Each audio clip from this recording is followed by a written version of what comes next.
sababu za kukushukuru tena jioni ya leo, tukiwa tumejikusanya kwa ajili ya uwepo huu unaoweka ndani ya mwanadamu hekima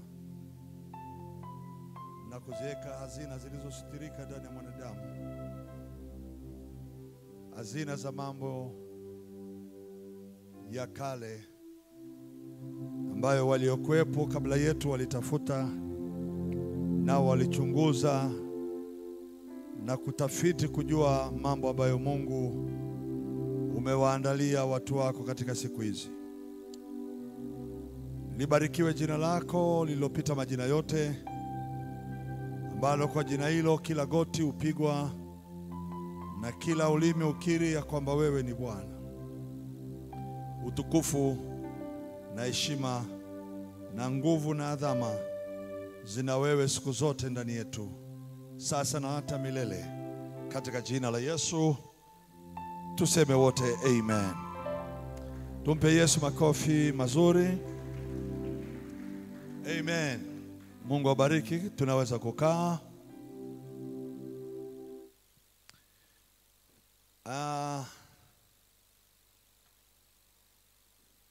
Kipindi kabla ya Pentekoste, siku ya tukio lilokuwa kuu sana la Roho Mtakatifu kushuka, palitokea matukio makuu matatu. Na yale matukio makubwa matatu yalihusika yanaitwa matukio ya ukombozi. Kumkomboa mwenye dhambi. Amen. Matukio makuu matatu yenye historia kubwa yaliyotokea kabla ya siku kuu inayoitwa siku kuu ya Pentekoste au siku 50. Matukio yale matatu, kabla tujaingia Pentekoste, natamani niagusie kidogo, lakini nitagusa tukio la kwanza, na Mungu akitupa neema kesho nitatumia la pili, na wakati mwingine wa siku ya Alhamisi tukibadilika pia tutalimalizia la tatu na Pentekoste kwenda nayo. Amen.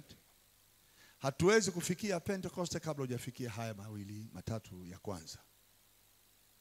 Kwanza, tukio lilianzia katika historia. Historia iliyoanzia na wana wa Israeli. Wakati Mungu anafanya tukio la Pasaka katika nchi ya Misri, lilikuwa ni tukio kubwa la kihistoria la kumtoa kwanza Mwisraeli katika utumwa. Hilo ndilo la kwanza lilikuwa la muhimu. Amen. Tukio hilo liliambatana na agano la kumtoa katika utumwa, liliambatana na neno covenant. Agano. Hilo agano ndilo linaloshikilia jambo la kutoka, au linapofungulia mlango njia ya kutokea. Hatuwezi kufika Pentekoste bila kufunguliwa kutoka katika eneo la utumwa kwanza. Hatuwezi kufika kwenye 50. Pentekoste maana yake siku ya 50. Lakini ni 50 ya nini? Ya kutoka dhambini. Misri au utumwa, kwa lugha nyingine utumwa, kwa Agano Jipya tungesema dhambi. Kwa kutoka dhambini. Au kwa lugha nyingine tungesema kutoka mautini. Mahali ambapo dhambi iliyepata nafasi ya kutawala sasa haitawali tena. Bwana asifiwe. Kwa hiyo tukio la Pasaka, mtawala aliyeshikilia maisha ya mwenye dhambi kuwa mmiliki yake, yule mtawala alinyang'anywa huo utawala. Kwa hiyo mwenye dhambi akatoka. Kwa ile neno kutoka ndio jambo la msingi. Mungu akawatoa wana wa Israeli katika nchi ya utumwa. Amen. Haleluya. Sasa ile neno mtumwa ndilo linaloshika neno dhambi. Kwa hiyo mwenye dhambi ni mtumwa. Biblia inasema mtumwa wa dhambi. Yule mtumwa umilikiwa. Mtumwa umilikiwa. Hawezi kuwa mtumwa asipomilikiwa. Umilikiwa, na mtumwa hana nguvu ya kujikomboa mwenyewe. Lazima apate mkombozi. Na mtumwa hana haki yake mwenyewe. Hana haki ya milki, hana haki ya utawala, hana ile haki ya mali. Kwa hiyo anaishi ni mtumwa. Hana haki ya uwezo wa kumiliki time, wakati unamilikiwa na kila mtawala. Akisema kuamka asubuhi 11 utaamka 11. Wewe mtumwa uwezo ukasema no.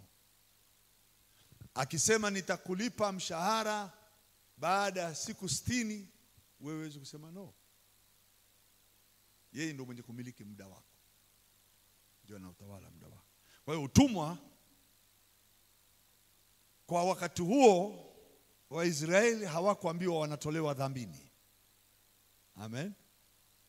Waliambiwa wanatolewa utumwani. Na hata pamoja na kwamba Mungu hakusema anawatoa dhambini, ila neno lile la utumwa liliingizwa kwa sababu ya mazingira walioyaishi. Yalikuwa ni magumu, mapito magumu. Unachokitaka ukipate,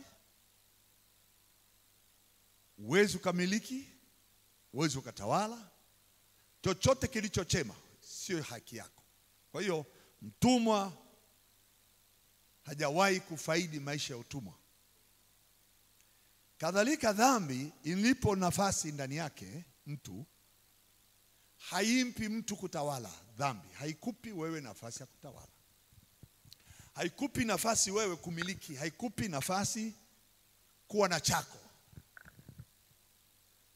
Sasa the moment dhambi inaondolewa, amen, panaingia hatua nyingine. Bwana Yesu asifiwe. Mahali ambapo tukio la pili lilipofanyika la agano, baada ya kusema nitawatoa katika nchi ya utumwa, aliweka agano. Hilo agano lilipandikiza kitu ndani ya mtumwa.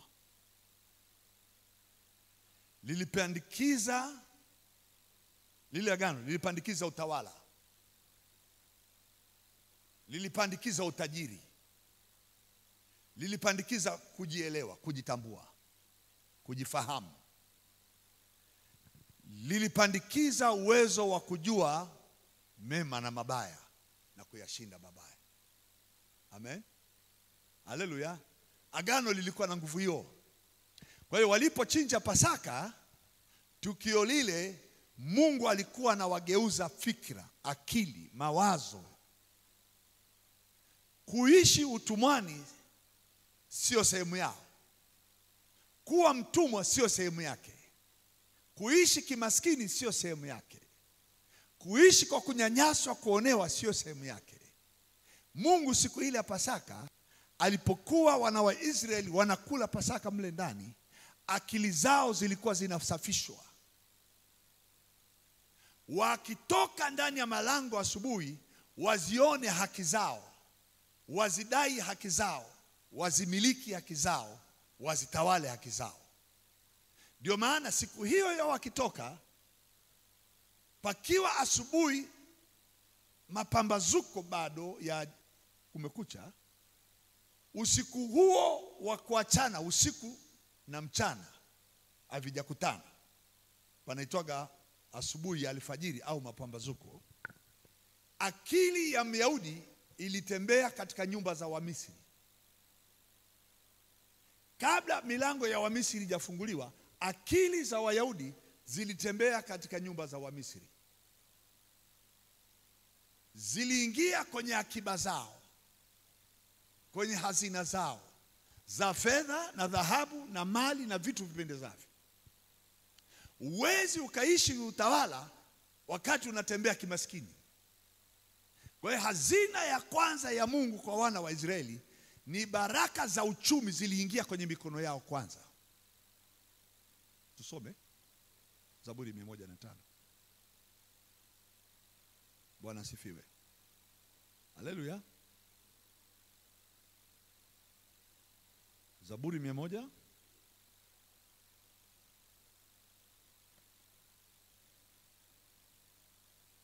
Tukiingia kwenye eneo la kwanza, fikira, fahamu, akili zibadilishwe. Sema amen, amen. Bwana asifiwe. Tunaenda sawa sawa tu Mungu. Kazi kubwa ya Pasaka si tu kwa sababu ya dhambi, lakini kubadilisha akili pia, uelewa, ufahamu,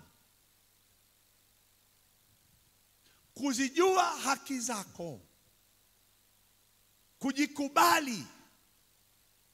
Kabla hujaenda kwenye utawala, zitambue haki zako. Bwana asifiwe sana. Zaburi 105. Nataka twende hapa kwenye siku ile ya Pasaka. Tarehe ilikuwa 14. Kalenda ya Kiebrania ambayo inazungumza hiyo tarehe ni kitabu cha Kutoka. Kitabu cha Kutoka ile 12 ndio inazungumza hiyo tarehe. Amen. Inazungumza, inasema na utamnunua yule mnyama wa Pasaka tarehe 10. Amen. Ya mwezi wa Nisani. Huo mwezi unaitwa Nisan au mwezi wa Abibu, yenye maana siku au ya nyakati za kutoka. Kutoka, Nisani ni kutoka. Amen. Kwa hiyo inapofika kwenye hizo nyakati zinaitwa, hamtabakia hapo, itabidi mtoke. Tarehe 14 ikawa set na Mungu mwenyewe akaifanyia siku hiyo ndio siku ya ninyi mtatoka. Lakini mnatoka wakati damu ya mnyama wa Pasaka mmeichinja. Na kwa hiyo damu mlioitumia kuipaka milangoni, katika miimo ya milango yenu. Haleluya. Kwenye hiyo damu ndipo mahali haki zenu zitasimamia, kwenye agano hilo la hiyo damu. Ndipo haki zenu zitakapoanzia. Walipotoka nje usiku ule wa kila Pasaka, walikuwa wanatengenezwa akili zao ziweze kukubali kutoka, na sisi sio maskini. Kutoka, sisi sio watumwa. Kutoka, hatutanyanyaswa tena. Kutoka, hatutaonewa tena kwa maisha ya dunia hii. Kwa hiyo na mimi nataka kabla tujafika Pentekoste, sikukuu ya Pentekoste, maana kufika kule ni mahali pengine mbali mno, siku 50. Tukirukia kwa Pentekoste kabla tujaanzia hapa, tutakuwa tumefeli. Kile kilichoko kule kwenye Pentekoste hatutakipata tukianzia hapa kwenye sikukuu ya Pasaka. Sema amen, amen. Biblia inasema mstari wa 36, Zaburi ya 105, Mungu alipopita juu ya nchi ya Misri, akawapiga wazaliwa wa kwanza katika nchi, malimbuko ya nguvu zao. Akawapiga wazaliwa wa kwanza katika nchi, malimbuko. Malimbuko ni mzao wa kwanza. Ukienda kwenye Kutoka 12 mstari wa 12, tusome hiyo. Au andika kwanza, Kutoka 12. Walioitwa malimbuko, yani wazaliwa wa kwanza, Mungu aliwasema ni wa mwanadamu na ni wa mnyama. Au wazaliwa wa kwanza walihusishwa kupigwa ni wa mwanadamu na ni wa mnyama. Lakini pia Mungu akaongeza pale pale kwenye Kutoka 12 na mstari wake wa 12 na 13, na hukumu Mungu akaitamka juu ya miungu ya Wamisri. Amen. Alafu akaendelea akasema, na hiyo damu ya hiyo siku ya Pasaka itakuwa ni damu ya agano ambalo litasimama na ninyi wakati wa kutoka na mpaka kutawala. Amen. Sasa hapa nawaambia hivi, walipotoka wakapigwa. Neno kupigwa wazaliwa wa kwanza nilishawahi kuambia hapa, ni kwa sababu kila binadamu aliyezaliwa wa kwanza katika nchi ya Misri alitolewa kuwa mali ya Farao. Awe ni baba, mama, wanatoka nchi nyingine yoyote, kwa kuwa wameingia kwenye udongo wa Misri, mzaliwa wenu wa kwanza atakuwa si mali yenu, atakuwa ni wa mfalme. Unaona hiyo lugha Atakuwa ni wa nani? Wa mfalme. Kwa kumaanisha miungu inayempa uwezo wa kutawala mfalme, hiyo miungu hiyo itapokea nguvu ya dhabihu za sadaka zinazotolewa kwa damu za wanyama wanaochinjwa, kwa kumweka huyu mtoto wakfu kuwa mali ya Farao, na miungu ya Farao itafanya kazi kupitia hao watoto.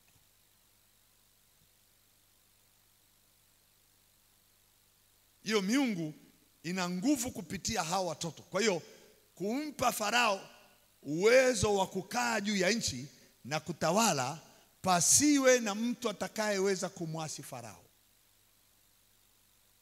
Kwa hiyo ikawa hivi, wangelitolewa hawa Israeli bila hawa walioshikilia nguvu ya Farao kupigwa au kuawa au kuondolewa, Israeli asingeweza kwenda kumiliki ile nchi ya ahadi, kwa sababu hawa wangebaki wakimiliki ndani ya wana wa Israeli, bado wangewamiliki wa Israeli. Tunaenda sawa sawa Kuwamiliki maana yake kuwaonyesha ninyi hamwezi lolote.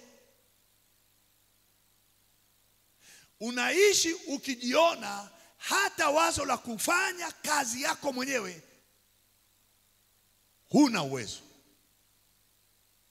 Hata fikira za kusema mimi ninaweza nikajenga na nikakaa nyumbani kwangu nikafanya kazi nikafanikiwa, lile wazo lile la wewe kusema ninaweza nikatoka nikaenda nikafanya kazi na nikafanikiwa, hilo wazo haliruhusiwi ukiwa katika nchi ya utumwa.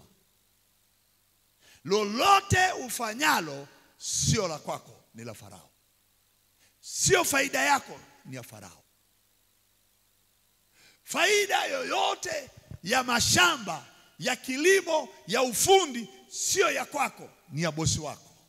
Kwa kuwa ile damu ya sadaka iliyomwagiwa kwa makuhani waliochukua wazaliwa wa kwanza, wakaweka dhabihu juu ya wale watoto wazaliwa wa kwanza, iliwapa nguvu miungu ya Farao iweze kuwanyang'anya watu wengine uwezo wa kutawala na kumruhusu Farao asimame mbele yao kama Mungu.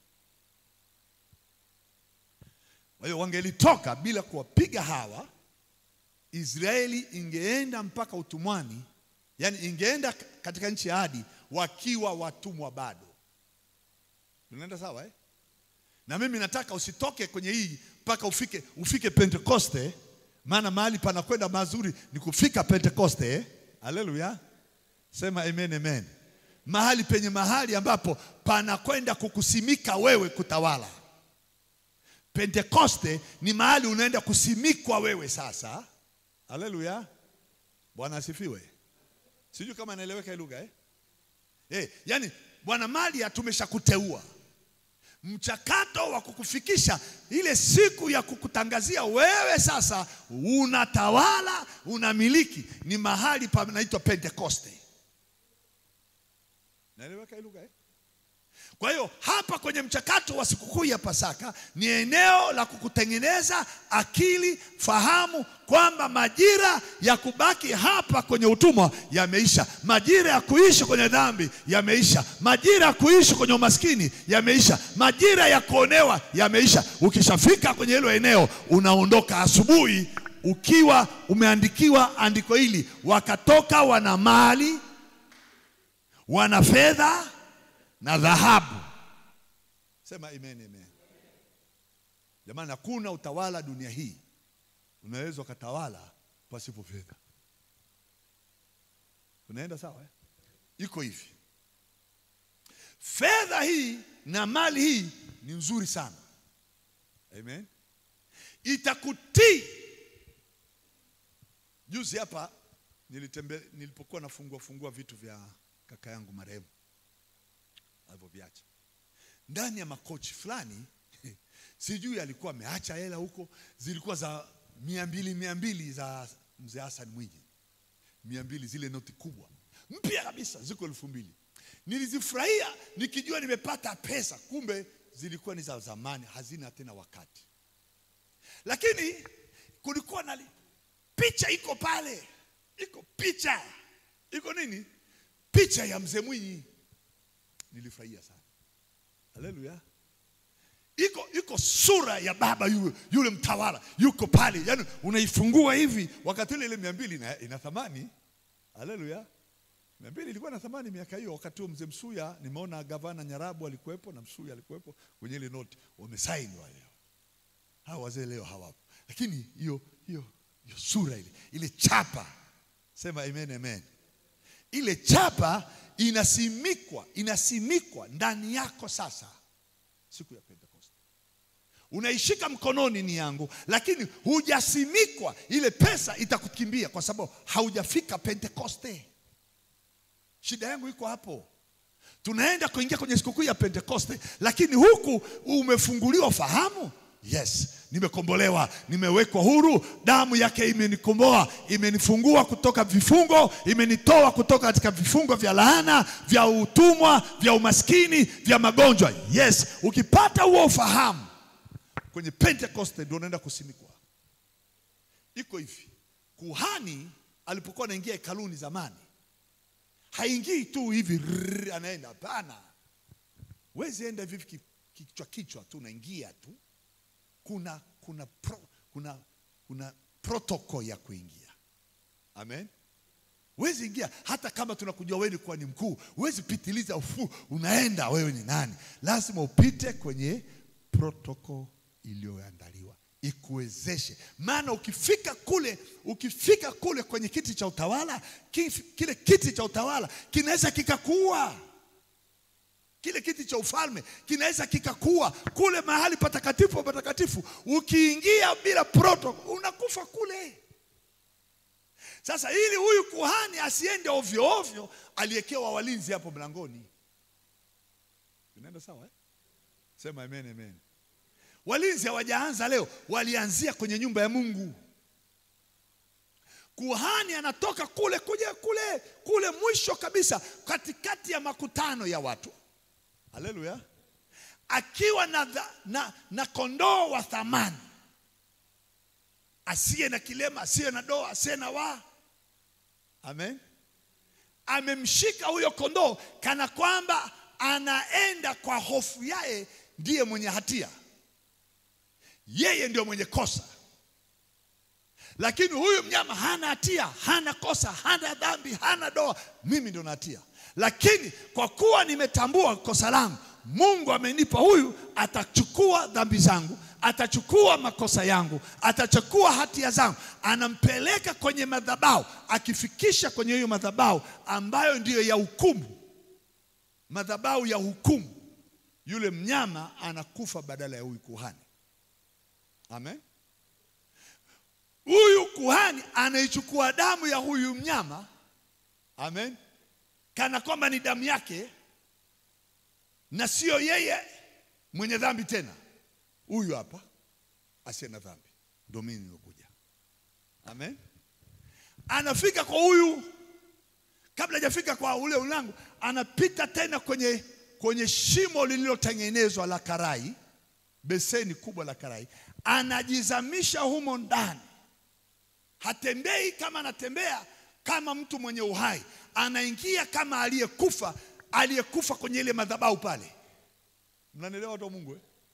Anaenda kama aliye marehemu amekufa kwenye ile madhabahu pale. Sasa anaenda zikoni, anaenda zikwa huyo, anazikwa, lakini anatokea upande wa pili kama aliye hai. Sio mimi tena naishi, bali yule aliyekufa nimechukua uhai wake na nimefufuka pamoja naye.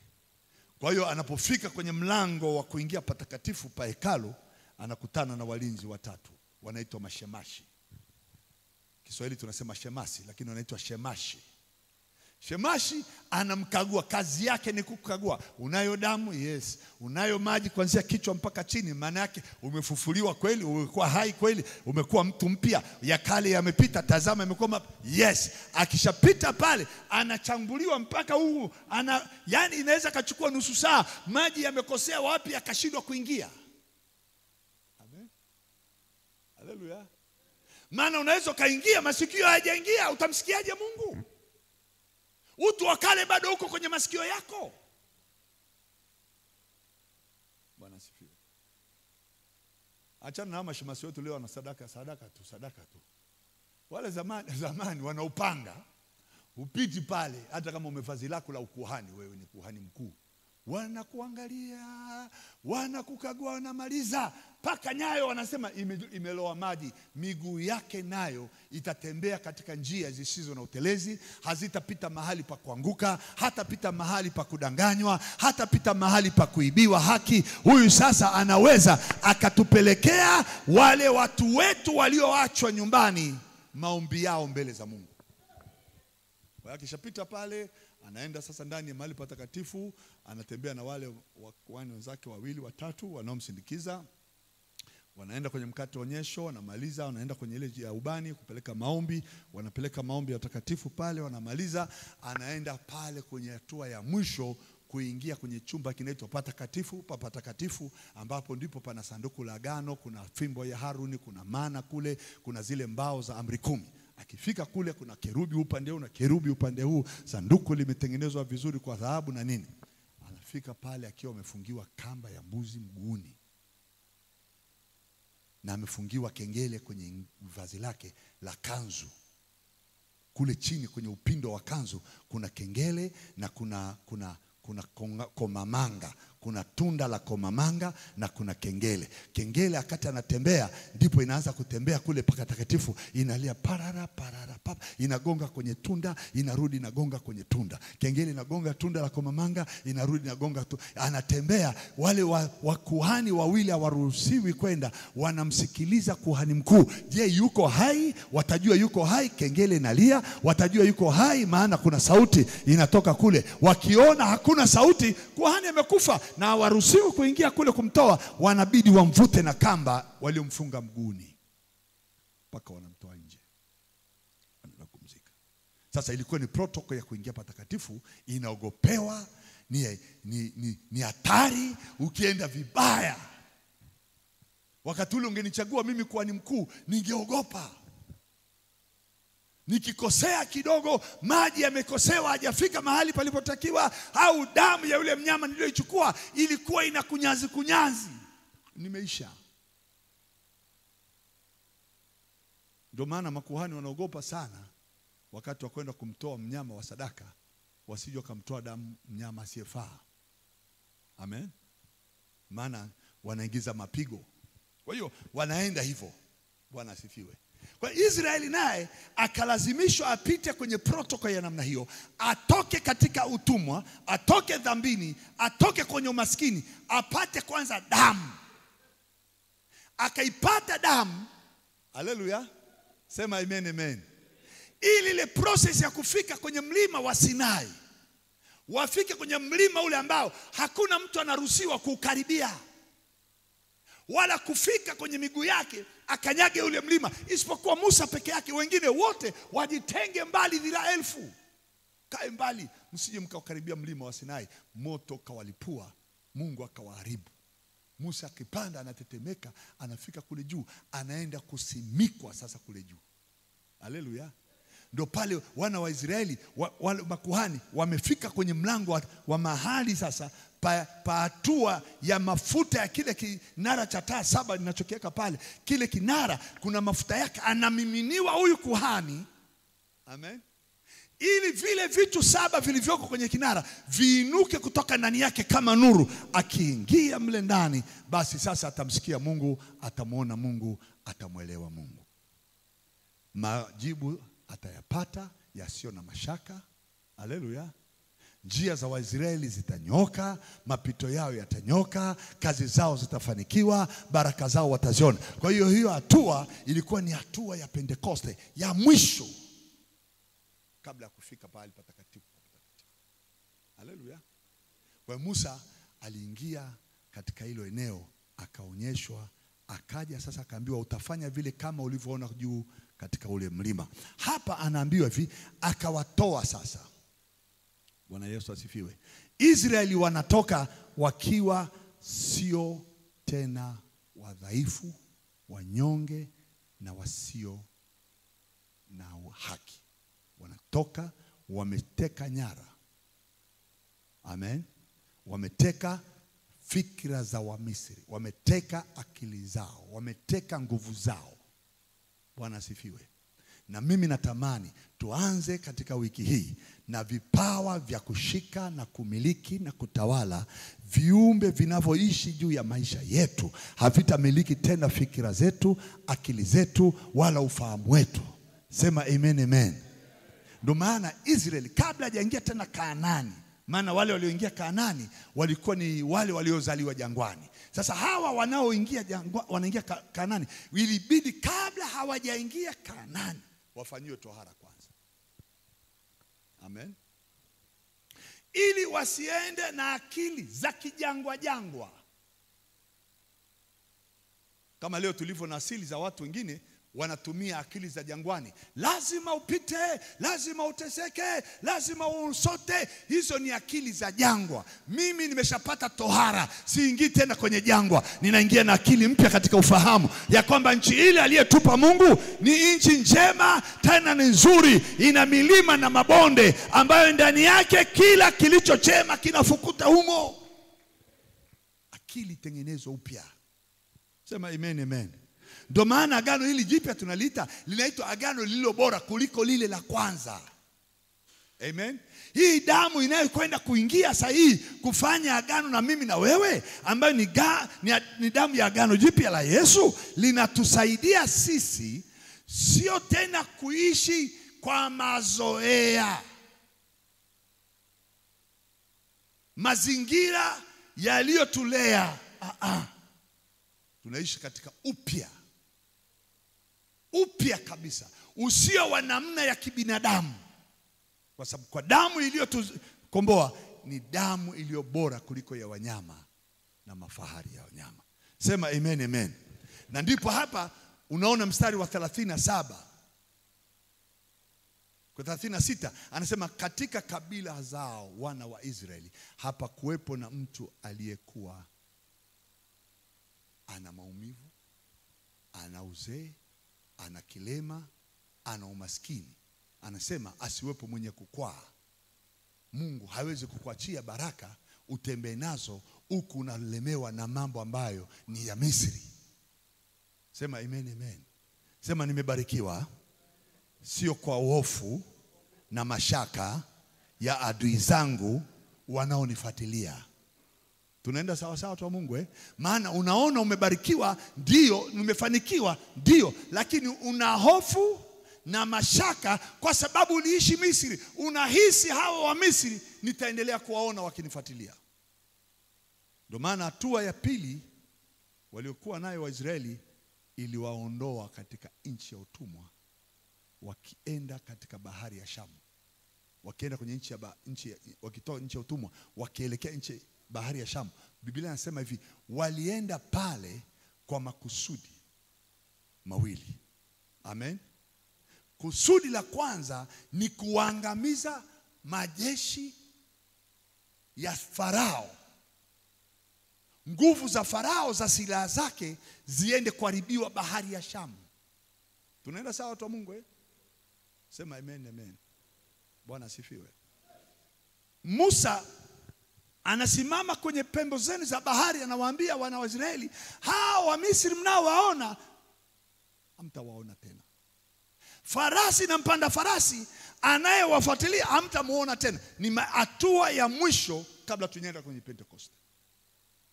Na mimi natamani kabla hujafika kwenye eneo la wewe kuingia Pentecost, nataka tujielewe kwanza. Amen. Tunayo haki. Sema amen, amen. Kabla hujafikia mahali pa kusimikwa na yule roho akija juu yako akakutia ile mafuta, asikutie mafuta ya kwamba kuna anaye kufuatilia tena. Tunaenda sawa watu wa Mungu? Maana hofu za sisi wa leo tuliookoka ni nani anayekuendea kwa mganga? Nani anayekwenda kukutafuta wewe urudi katika mateso? Nachukua maneno ya Musa yaliyokuwa ya baharini.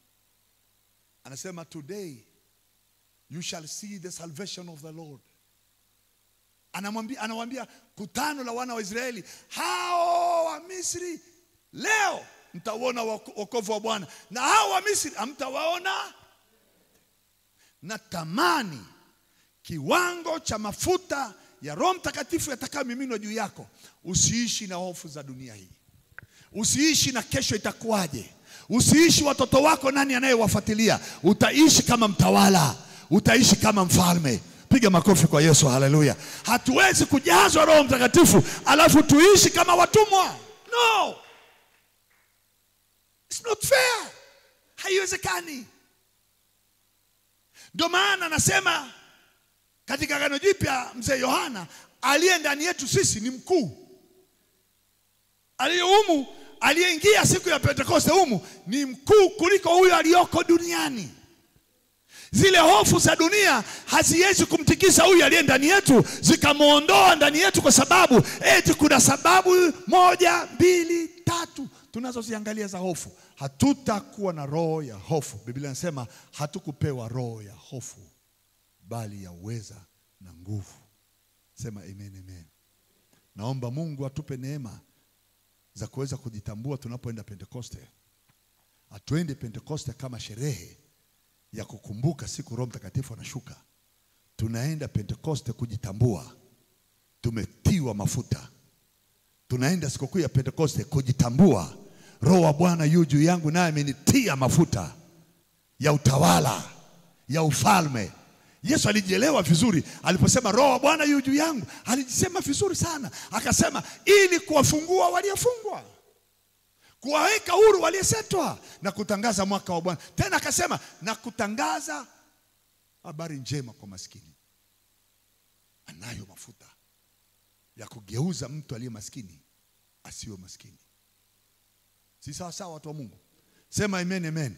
38 anasema Misri ilifurahi walipoondoka, na mimi najua hata adui zako watapata mashaka, watapata hofu wakiendelea kubaki kwenye eneo wao wanalotenda kazi. Anasema hivi, maana kwa ajili yao hofu iliwaangukia. Yani wewe unapokaa na mchawi jirani, haleluya, sema amen, amen. Unapofanya kazi na watu ambao wanafatana na wachawi, wanaishi kiushirikina, wanachoongea ni uganga, akili yao yote ni uchawi, kila wanachokizungumza, wanachokihisi, wanachokifikiri, hata mbwa akipita huko nje na paka wanahisi uchawi. Watu wa namna hiyo hajafika Pentekoste. Hujafikia Pentekoste. Haleluya. Hujafika sehemu ya 3. Farao anaingia na Waisraeli baharini. Nipende sana hiyo sehemu ya baharini. Wanaingia baharini, wanaibuka kutoka baharini, wanageuka kukiwa asubuhi, wanakuta miili na silaha na mpanda farasi wake wameangamizwa wote. Zile hofu za nani ananifuatilia zilishia kwenye hatua ya 3. Haleluya. Na mimi natamani tutaanza leo hatua ya kwanza, kesho tunaenda ya pili, lakini hii ya kwanza inaitwa ya damu ya agano. Sema amen, amen. Agano hili linamfanya mtu kuwa perfect. Damu hii umtengeneza mtu huyu, mwenendo wake wa kufikiri unakuwa clear. Haleluya. Sema amen, amen. Damu hii inampa huyu mtu uwezo wa kucommunicate au kuongea au kusema au kunena neno lolote, na Mungu akasema na kusikia.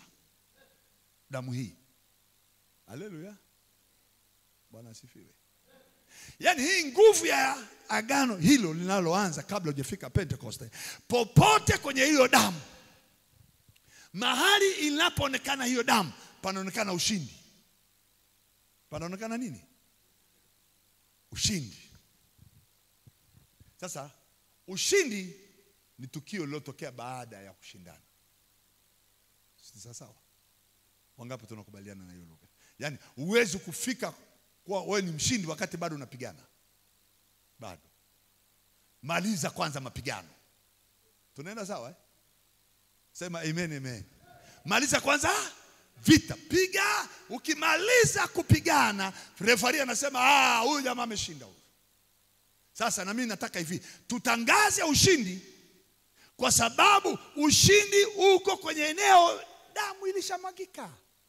Kwenye eneo ya hatua ya kwanza, akati naenda kuchinja Pasaka na paka mlango damu, ndipo pale akili zangu zinageuzwa. Haleluya. Sema amen, amen. Wakati Yesu anasema msifikiri fikiri, ndo pale mahali damu inatakasa fahamu zako kwamba sintakuwa maskini duniani tena. Sintaonewa na wachawi tena. Sintaonewa na kitu chochote kibaya. Wakinipandia mabaya watavuna wao. Wakiyakusudia mabaya yatawapata wao. Sema amen, amen. Hebu nyanyua mkono juu, sema Bwana Yesu, damu yako imenipa ushindi katika kila eneo langu la kimaisha. Amen. Anasema kwenye hiyo damu wakamshinda shetani. They defeat their enemies. Wakamshinda shetani kwenye hiyo damu. Haleluya. Kwenye hiyo damu ndipo walipopata njia ya kutoka utumwani. Hatuwezi kumiliki Kanaani tukiwa na akili za kiutumwa. Haleluya. Natamani leo hata ukilala usingizi, ndoto yako iwe kwamba unatawala, ya kwamba nayaweza mambo yote, ya kwamba mimi ni mshindi na zaidi ya kushinda, ya kwamba hakuna atakayesimama mbele yangu yoyote. Mimi ninayaweza mambo yote katika yeye. Unajitambua, unajielewa, unajifahamu. Nishawahi kuambiaga jinsi ambavyo nawapenda wa Kenya wanariadha. Wanariadha wa Kenya, hasa wa mbio ndefu, wanaotoka kwenye kabila za Wakalenjin. Zamani tulikuwa na hilo kabila hapa Tanzania la Wairaki. Walikuwa na hiyo morali ya kwenda kwenye mashindano ya mbio. Wazee wetu wale wakina Philibert Bayi, wazee wetu wakina Nyambui, wale wazee ulikuwa usikia wanaenda Olympic mahali, inchi huku inaanza kufurahia. Tunasikiliza Radio Tanzania vipindi vya michezo na taarifa habari kwamba wanakuja na medali gani. Yaani hiyo tuna uhakika hawa jamaa hawaji watupu hawa. Siku hizi morali ile morali ile sijui iko wapi. Siku hizi watu wanaenda kwenye mashindano, hawana ile ya taifa lao. Wale jamaa wanaenda na utaifa. Sasa hawa jamaa wa Kenya wameshafundishwa utaalamu wa ushindi. Wanaambiwa hivi, hamwendi kupigana na watu au kushindana na watu, munaenda kuleta medali. Amen. Munaenda kuleta medali ya dhahabu, ya silver, ya bronze, mnaleta hapa nyumbani. Wanabeba bendera hiyo, hawana mwili wenye shepu nzuri, hawana sura yenye shepu nzuri, lakini wana moyo. Yule mtu wa ndani kakubali mimi ni mshindi. Hajitazami kwa nje au ni nani aliyemzaa, anajitazama ndani. Wale Warusi, wa Marekani, wa China wanaoenda kushindana kule, wao ndio wanaenda kushindana. Mimi naenda kushinda, naleta medali. Vyombo vya habari vyote, televisheni zote zilizoko uwanjani zinawamulika wale tu peke yao. Huyo ni Kepkoichi ndiye zinamulika yeye. Hao wengine wanaitwa wanaenda kushindana kuwasindikiza wa Kenya. I love that type. Napenda hiyo tabia. Mtu anaenda kukimbia, anajua hawa wote wananisindikiza. Haleluya. Sema amen, amen. Hebu sema na yaweza mambo yote katika jina la Yesu. Tena ongeza sauti, na yaweza katika jina la Yesu. Haleluya. Pata uwezo ndani yako kwamba kazi uliyoianza unaimaliza, wala hakuna kukuzuia. Hiyo amini. Haleluya. Sema amen, amen. Ninapenda pia roho ya Wamasai. Masai akikwambia tunaenda mahali na akajikuta kwamba mnaenda na yeye kwa miguu, tengeneza mazingira. Atakwambia ni hapa karibu. Atakwambia ni pale tu, pale Tengalo mtini, pale. Tengalo mti mkavu. Maana yake karibu na ule mti mkavu. Utatembea, unamwambia mbona tufike, anasema si hapa tu tayari tumeshafika. Ache. Hapa tu hapa. Hiyo hapa, yeye ana mguu unaenda kama ananyepa hivi. Ndugu yangu, jua utaona linaingia, linazama. Jamaa anakuambia ni hapa tu. Jana kisha kwambia ni hapa karibu, jiandae. Moyo wake uliona mbali kwa ni karibu. Tunaenda sawa watu wa Mungu? Moyo wake ulishinda hatua za masaa zitakazomchukua kufika anapofika. Moyo wake ulizarau mwendo mrefu anaokwenda, akajiandaa moyoni kwamba ninafika saa hii. Na kata anamaliza masaa 12 anatembea. Tunaenda sawa? Na mimi natamani uanze pamoja na Pasaka. Damu hii inatengeneza fikira, akili, ufahamu, maandalizi ya kwenda kwenye mlima wa Sinai alipopewa andiko Musa, au Roho aliposhuka katika siku hiyo ya Pentekoste. Sema amen, amen. Sema amen, amen. Na wewe utashuka kwenye ule mlima umezibeba nguvu za Mungu ndani yako. Musa alibeba yale mawe, wewe utabeba yule Roho aliye ndani yako. Utabeba utawala, utabeba nguvu, utabeba mamlaka utakayoshuka nayo kwenye ule mlima. Na chochote kwenye ule mahali unapokanyaga, kila kitu kitasikia kuna mtu anayekuja. Kuna mtu anakuja kufanya. Kuna mtu anayekwenda kusema. Kuna mtu ambaye kila kitu kinamtii. Miti itamsikia, hali ya hewa itamsikia, hali ya mazunguko wa uchumi utamsikia, njia zozote za barabara za mafanikio zote zitamtii. Yani mafuta yale yanaambatana na utawala wake. Natamani iwe hivyo katika Yesu. Sema amen, amen. Pasaka na Pentekoste inapokuja, tuwe na maandalizi ya kwanza. Je, umesafishwa fahamu na akili zako ya kwamba fedha na dhahabu, amen, wewe sio mtumwa tena na unaenda kumiliki na kustawala? Haleluya. Biblia inasema Wamisri walifurahi walipoondoka, maana kwa ajili ya Waisraeli hofu iliwaangukia. I love that verse. Yani anasema popote utakapokaa adui zako watapata hofu. Sio wewe utapata hofu, adui zako watatetemeka watakapokuona bado huko kwenye hiyo eneo. Ina maana kwamba watatamani wewe sahihi usikae kwenye mazingira wanayoishi wao. Haleluya. Sema amen, amen. Iwe hivyo katika jina la Yesu. Kama kuna mtu ambaye yuko karibu na wewe, atafute mahali pa kujificha.